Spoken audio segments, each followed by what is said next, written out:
Hi ನಮಸ್ಕಾರ ಎಲ್ಲರಿಗೂ. ಇವತ್ತಿನ ವಿಡಿಯೋದಲ್ಲಿ ಬ್ಲೌಸ್ಗೆ ಪೈಪಿಂಗ್ ಮಾಡೋದು ಹೇಗೆ ಅಂತ ನೋಡೋಣ. ಪೈಪಿಂಗ್ನ 2-3 ರೀತಿಯಲ್ಲಿ ಮಾಡ್ಬೋದು. ನಾನು ನಿಮಗೆ ಇಲ್ಲಿ ಒಂದು ಮೆಥಡ್ನ ತಿಳಿಸ್ಕೊಡ್ತೀನಿ. ಹಾಗೆ ಪೈಪಿಂಗ್ ಬಟ್ಟೆ ಏನಾದರೂ ಎಕ್ಸ್ಟ್ರಾ ತೊಗೊಂಡಿದ್ರೆ ಅದನ್ನು ಹೇಗೆ ಕಟ್ ಮಾಡೋದು ಅಂತ ಕೂಡ ಹೇಳ್ಕೊಡ್ತೀನಿ. ಬಿಗಿನರ್ಸ್ ಯಾರಿನ್ನೂ ಪೈಪಿಂಗ್ ಮಾಡಬೇಕು, ಅವ್ರಿಗೆ ಎಕ್ಸ್ಟ್ರಾ ಬಟ್ಟೆ ಉಳ್ಕೋತಿದೆ ಅಂತ ಅನ್ನೋರು ವಿಡಿಯೋನ ಎಲ್ಲೂ ಸ್ಕಿಪ್ ಮಾಡದೆ ಪೂರ್ತಿಯಾಗಿ ನೋಡಿ.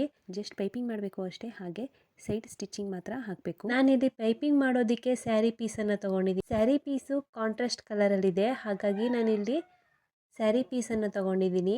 ಈ ಥರ ಮೊದಲೇ ನಾನು ಕಟ್ ಮಾಡಿ ಇಟ್ಕೊಂಡಿದ್ದೆ. ಬಟ್ಟೆ ನನಗೆ ಇಲ್ಲಿ ಜಾಸ್ತಿ ಇದೆ ನೋಡಿಕೊಂಡು ಪೈಪಿಂಗ್ ಪೈಪಿಂಗ್ ಪೀಸನ್ನು ಕಟ್ ಮಾಡ್ಬೋದು ನೋಡಿ. ಫಸ್ಟು ಈ ಥರ ಕ್ರಾಸಾಗಿ ಲೈನ್ನ ಹಾಕ್ಕೊಳ್ಳಿ. ನೋಡಿ, ಈ ಥರ ಕ್ರಾಸಾಗಿ ಲೈನ್ನ ಹಾಕ್ಕೊಂಡು ಇಲ್ಲಿ ನಾವು ಬಟ್ಟೆ ಎಷ್ಟು ತೊಗೋಬೋದು ಅಂದರೆ 1/4 ಇಂಚು 1.5 ಇಂಚ್ವರೆಗೂ ನಾವಿಲ್ಲಿ ಬಟ್ಟೆಯನ್ನು ತೊಗೋಬೋದು. 1 ಇಂಚ್ ತೊಗೊಂಡ್ರೆ ತುಂಬ ಕಡಿಮೆ ಆಗುತ್ತೆ. ಸ್ಯಾರಿ ಪೀಸ್ ಆಗಿರೋದ್ರಿಂದ ಎಳೆದಷ್ಟು ತುಂಬ ಎಕ್ಸ್ಪ್ಯಾಂಡ್ ಆಗುತ್ತೆ. ಹಾಗಾಗಿ ಇಲ್ಲಿ 1/4 ಇಂಚು ಅಥವಾ 1.5 ಇಂಚ್ ಗ್ಯಾಪಲ್ಲಿ ನಾವು ಈ ಥರ ಕಟ್ ಮಾಡ್ಕೋಬೋದು. ಎಕ್ಸ್ಟ್ರಾ ತೊಗೋತೀನಿ ಅಂತ ಅಂದರೆ ಇಲ್ಲಿ 1.5 ಇಂಚ್ ತೊಗೊಂಡ್ರೆ ಜಾಸ್ತಿ ಆಗುತ್ತೆ ಅಂತ ನೀವು ಕೇಳ್ಬೋದು. ಜಾಸ್ತಿ ಆದರೂ ಪರವಾಗಿಲ್ಲ. ಇಲ್ಲಿ ಈ ಮೆಥಡಲ್ಲಿ ನಮಗೆ ಬಟ್ಟೆಯನ್ನು ಒಂದು ಸತಿ ಅಟ್ಯಾಚ್ ಮಾಡ್ಕೊಂಡಾದಮೇಲೆ ಬಟ್ಟೆಯನ್ನು ಎಕ್ಸ್ಟ್ರಾ ಇರೋದನ್ನು ಕಟ್ ಮಾಡ್ಕೋಬೋದು. ಹಾಗಾಗಿ ನೀವು ಎಕ್ಸ್ಟ್ರಾ ತೊಗೊಂಡ್ರೂ ಏನು ತೊಂದರೆ ಆಗೋದಿಲ್ಲ. ಎಲ್ಲ ಪೀಸನ್ನು ಇದೇ ಥರ 1/4 ಇಂಚಿರೋ ಲೆಂತಲ್ಲೇ ನಾನು ನೋಡಿಕೊಂಡು ಕಟ್ ಮಾಡ್ಕೋತಾ ಇದ್ದೀನಿ. ಬ್ಲೌಸ್ಗೆ ಪೈಪಿಂಗ್ ಬಟ್ಟೆ ಎಷ್ಟು ಬೇಕಾಗುತ್ತೆ ಅಷ್ಟು ನೋಡಿಕೊಂಡು ಎಲ್ಲ ಬಟ್ಟೆನೂ ಇದೇ ಥರನೇ ಕ್ರಾಸಾಗಿ ಕಟ್ ಮಾಡಿ ಇಟ್ಕೊಳ್ಳಿ.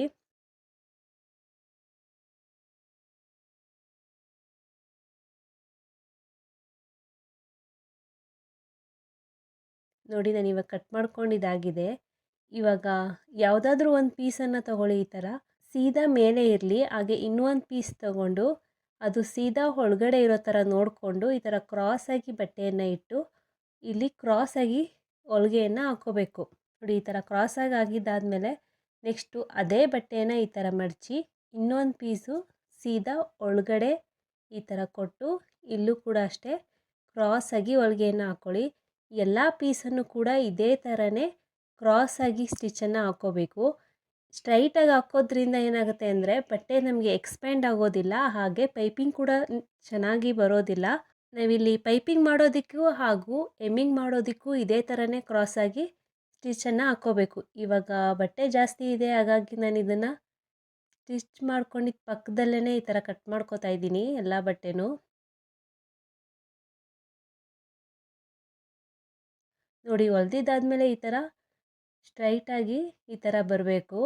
ಬಟ್ಟೆ ನಾವು ಎಷ್ಟು ಎಳೆದಷ್ಟು ಎಕ್ಸ್ಪ್ಯಾಂಡ್ ಆಗುತ್ತೆ ಸ್ಯಾರಿ ಪೀಸು. ಇವಾಗ ಯಾವುದಾದ್ರೂ ಒಂದು ಕಡೆ ಈ ಥರ ಪೀಸನ್ನು ತೊಗೊಂಡು ನೋಡಿ, ಇಲ್ಲಿ ಕ್ರಾಸಾಗಿದೆಯಲ್ವ, ಇದನ್ನು ಒಂದು ಸ್ವಲ್ಪ ಕತ್ರಿಲಿ ಈ ಥರ ಸ್ಟ್ರೈಟಾಗಿ ಬಟ್ಟೆಯನ್ನು ಕಟ್ ಮಾಡ್ಕೋತಾ ಇದ್ದೀನಿ. ನೆಕ್ಸ್ಟು ಮೇನ್ ಫ್ಯಾಬ್ರಿಕ್ ತೊಗೊಳ್ಳಿ. ಈ ಥರ ಉಪ್ಪಟ್ಟಿ ಮೇಲ್ಗಡೆ ಇರಬೇಕು. ನಾವು ಪೈಪಿಂಗ್ ಮಾಡೋದಕ್ಕೆ ಉಪ್ಪಟ್ಟಿಯಿಂದನೇ ಫಸ್ಟು ಸ್ಟಾರ್ಟಿಂಗ್ ಮಾಡಬೇಕು.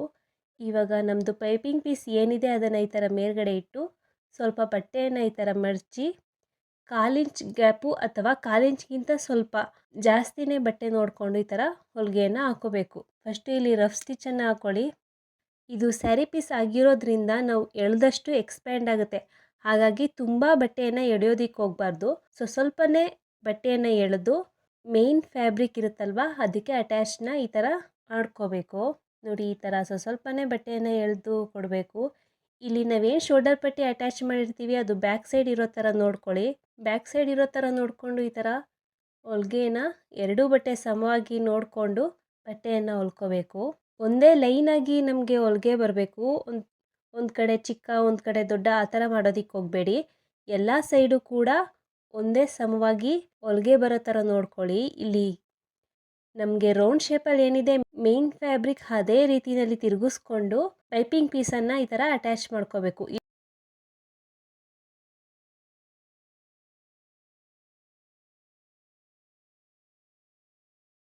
ಇಲ್ಲೂ ಕೂಡ ಅಷ್ಟೇ, ನಮಗೇನು ಶೋಲ್ಡರ್ ಪಟ್ಟಿ ಅಟ್ಯಾಚ್ ಮಾಡಿದ್ದೀವಿ ಅದು ಬ್ಯಾಕ್ ಸೈಡ್ ಇರೋ ಥರನೇ ನೋಡ್ಕೊಳ್ಳಿ. ಇಲ್ಲಿ ಕರು ಶೇಪಲ್ಲಿ ಬಟ್ಟೆಯನ್ನು ಈ ಥರ ತಿರುಗಿಸ್ಕೊಂಡು ನೀಟಾಗಿ ನೋಡಿಕೊಂಡು ಹೊಲಿಗೆನ ಹಾಕ್ಕೊಳ್ಳಿ. ಇಲ್ಲಿ ನನಗೆ ಪೈಪಿಂಗ್ ಪೀಸ್ ಜಾಸ್ತಿ ಆಗಿರೋದ್ರಿಂದ ನಾನು ಈ ಥರ ಕಟ್ ಮಾಡಿಕೊಂಡು ಈ ಬಟ್ಟೆನ ಸ್ವಲ್ಪ ಈ ಥರ ಮಡಚಿ ಇಲ್ಲಿ ಲಾಸ್ಟ್ ಎಂಡಿಂಗಲ್ಲಿ ರಫ್ ಸ್ಟಿಚ್ಚನ್ನು ಕೊಡ್ತಿದ್ದೀನಿ. ನೋಡಿ ಹೊಲ್ದಿದಾಗ ಈ ಥರ ನೀಟಾಗಿ ಕಾಣಿಸುತ್ತೆ.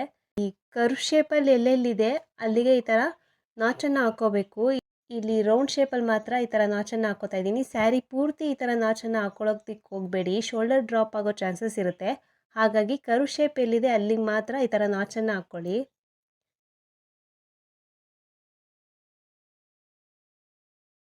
ಈ ಥರ ಬಟ್ಟೆಯನ್ನು ಕತ್ತರಿಸ್ಕೊಂಡಿದ್ದು ಆದಮೇಲೆ ಪೈಪಿಂಗ್ ಪೀಸ್ ಬಟ್ಟೆ ಏನಿರುತ್ತೋ ಅದನ್ನು ಈ ಥರ ಮಡಚಿ ಮತ್ತು ಈ ಥರ ಇನ್ನೊಂದು ಫೋಲ್ಡಿಂಗ್ ಒಳಗಡೆ ಮಡಚಬೇಕು. ನಾವು ಫಸ್ಟು ಏನು ಹೊಲಿಗೆ ಹಾಕಿರ್ತೀವಿ ಅದು ಈ ಥರ ಪೈಪಿಂಗ್ ಪೀಸನ್ನು ಈ ಥರ ಮಡಚಿರಬೇಕು.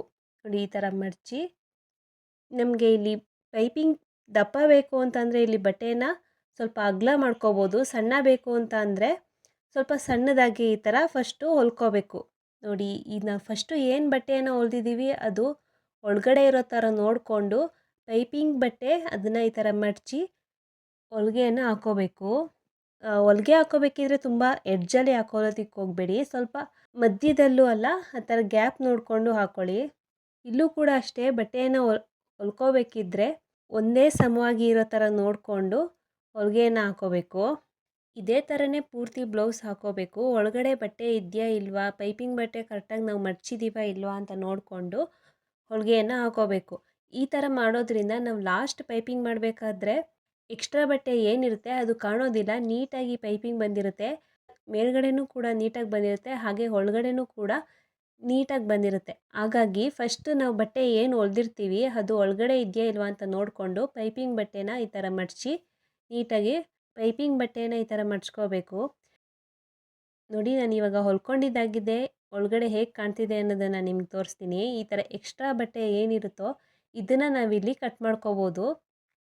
ಈ ಥರ ಕಟ್ ಮಾಡ್ಕೋಬೇಕಿದ್ರೆ ಹುಪ್ಪಟ್ಟಿಯಿಂದ ಸೈಡ್ ಕಟ್ ಮಾಡ್ಕೊಳ್ಳಿ, ಈಸಿ ಆಗುತ್ತೆ ಕಟ್ ಮಾಡ್ಕೊಳ್ಳೋದಕ್ಕೆ.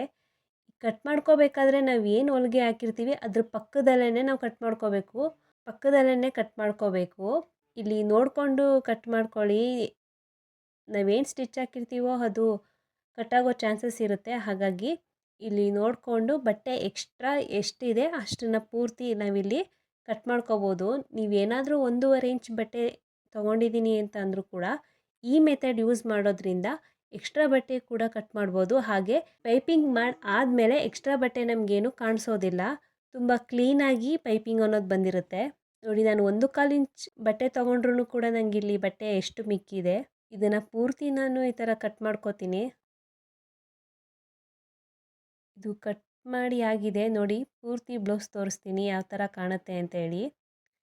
ಇವಾಗ ಹುಪ್ಪಟ್ಟಿ ಸೈಡು ನಾವು ಇವಾಗ ಪೈಪಿಂಗನ್ನು ಮಾಡ್ಕೋಬೇಕು.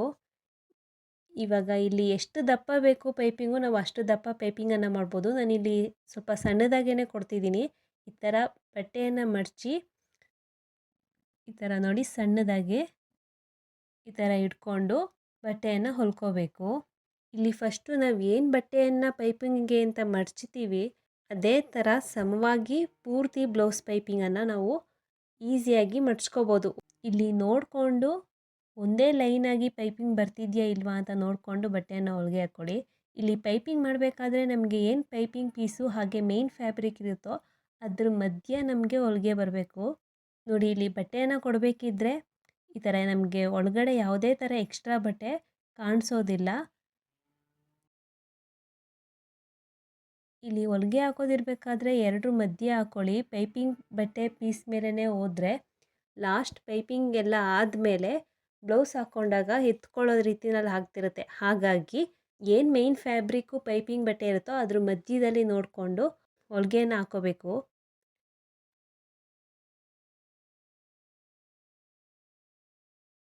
ಇವಾಗ ನಾನು ಹೇಗೆ ಹೊಲಿಗೆ ಬರ್ತಿದೆ ಅನ್ನೋದನ್ನು ತೋರಿಸ್ತೀನಿ ನೋಡಿ. ನೋಡಿ ಇಲ್ಲಿ ಎಷ್ಟು ಕ್ಲೀನಾಗಿ ಬಂದಿದೆ. ಹಾಗೆ ಬ್ಯಾಕ್ ಸೈಡೂ ಅಷ್ಟೇ ಯಾವುದೇ ಥರ ಎಕ್ಸ್ಟ್ರಾ ಬಟ್ಟೆ ಏನೂ ಕಾಣಿಸೋದಿಲ್ಲ. ನಾವು ಫಸ್ಟೇ ಕಟ್ ಮಾಡ್ಕೊಳ್ಳೋದ್ರಿಂದ ಇಲ್ಲಿ ಬಟ್ಟೆ ಯಾವುದೇ ಥರ ಏನೂ ಕಾಣಿಸೋದಿಲ್ಲ. ಇದೇ ಬ್ಲೌಸ್ ಕಟ್ಟಿಂಗ್ ವಿಡಿಯೋ ನಾನು ಆಲ್ರೆಡಿ ಅಪ್ಲೋಡ್ ಮಾಡಿದ್ದೀನಿ, ಐ ಬಟನಲ್ಲಿ ಲಿಂಕ್ ಕೊಟ್ಟಿರ್ತೀನಿ, ಒಂದ್ಸರಿ ಚೆಕ್ ಮಾಡಿ ನೋಡಿ. ನೋಡಿ ಇಲ್ಲಿ ರೌಂಡ್ ಶೇಪಲ್ಲೂ ಕೂಡ ಅಷ್ಟೇ ಎಷ್ಟು ಕ್ಲೀನಾಗಿ ಬಂದಿದೆ ಅಂತ ನಿಮಗಿಲ್ಲಿ ಗೊತ್ತಾಗ್ತಿದೆ ಅನ್ಕೋತೀನಿ. ಇದೇ ಥರನೇ ಸಣ್ಣದಾಗಿ ಪೂರ್ತಿ ಬ್ಲೌಸ್ ಕೊಡಬೇಕು. ಈ ಕರ್ವ್ ಶೇಪ್ ಆದಮೇಲೆ ಕರ್ವ್ ಶೇಪಲ್ಲಿ ಯಾವ ಥರ ಬಂದಿರುತ್ತೆ ಅಂತ ತೋರಿಸ್ತೀನಿ ನೋಡಿ. ನೋಡಿ ಇಲ್ಲಿ ಯಾವುದೇ ಥರ ಬಟ್ಟೆ ಎತ್ಕೊಳ್ಳೋದಾಗಲಿ, ಹಾಗೆ ಪೈಪಿಂಗ್ ಸಣ್ಣ ಒಂದು ಕಡೆ ಇನ್ನೊಂದು ಕಡೆ ದಪ್ಪ ಆ ಥರದ್ದು ಯಾವುದೇ ಥರ ಆಗೋದಿಲ್ಲ. ಈ ಮೆಥಡ್ನ ನೀವು ಒಂದು ಸಲ 2 ಸಲ ಟ್ರೈ ಮಾಡಿ ನೋಡಿ. ತುಂಬ ಈಸಿ ಮೆಥಡ್ ಇದು ಪೈಪಿಂಗ್ ಮಾಡೋದಕ್ಕೆ. ಎಕ್ಸ್ಟ್ರಾ ಬಟ್ಟೆ ತೊಗೊಂಡಿದ್ರೂ ಕೂಡ ನಾವು ಆರಾಮಾಗಿ ಇಲ್ಲಿ ಬಟ್ಟೆಯನ್ನು ಕಟ್ ಮಾಡ್ಕೋಬೋದು. ಹಾಗಾಗಿ ನೀವು ಇದೇ ಮೆಥಡ್ನ ಯೂಸ್ ಮಾಡಿಕೊಂಡು ಪೈಪಿಂಗ್ ಮಾಡಿ, ತುಂಬ ನೀಟಾಗಿ ಬರುತ್ತೆ. ನಾನು ಕೂಡ ಅಷ್ಟೇ ಜಾಸ್ತಿ ಪೈಪಿಂಗ್ ಮಾಡೋದು ಇದೇ ಥರನೇ. ಇದೇ ಮೆಥಡಲ್ಲಿ ನೀವು ಸಾದಾ ಬ್ಲೌಸಿಗೂ ಕೂಡ ಪೈಪಿಂಗ್ ಮಾಡ್ಬೋದು. ಆ ವಿಡಿಯೋನು ನಾನು ಆಲ್ರೆಡಿ ಅಪ್ಲೋಡ್ ಮಾಡಿದ್ದೀನಿ. ಆ ವಿಡಿಯೋನು ಒಂದ್ಸಲಿ ಚೆಕ್ ಮಾಡಿ ನೋಡಿ. ನೋಡಿ ಲಾಸ್ಟಲ್ಲಿ ಈ ಥರ ನೀಟಾಗಿ ಮಡ್ಚ್ಕೊಂಡು ಬಟ್ಟೆ ಒಳಗಡೆ ಯಾವುದೇ ಎಕ್ಸ್ಟ್ರಾ ಕಾಣ್ತಿಲ್ವಾ ಅಂತ ನೋಡಿಕೊಂಡು ಸ್ಟಿಚ್ಚನ್ನು ಹಾಕ್ಕೋಬೇಕು. ಇಲ್ಲಿ ಲಾಸ್ಟಲ್ಲಿ ಇಲ್ಲೂ ಕೂಡ ಅಷ್ಟೇ ರಫ್ ಸ್ಟಿಚ್ಚನ್ನು ಹಾಕ್ಕೊಂಡು ಬಟ್ಟೆಯನ್ನು ಈ ಥರ ಕಟ್ ಮಾಡ್ಕೊಳ್ಳಿ.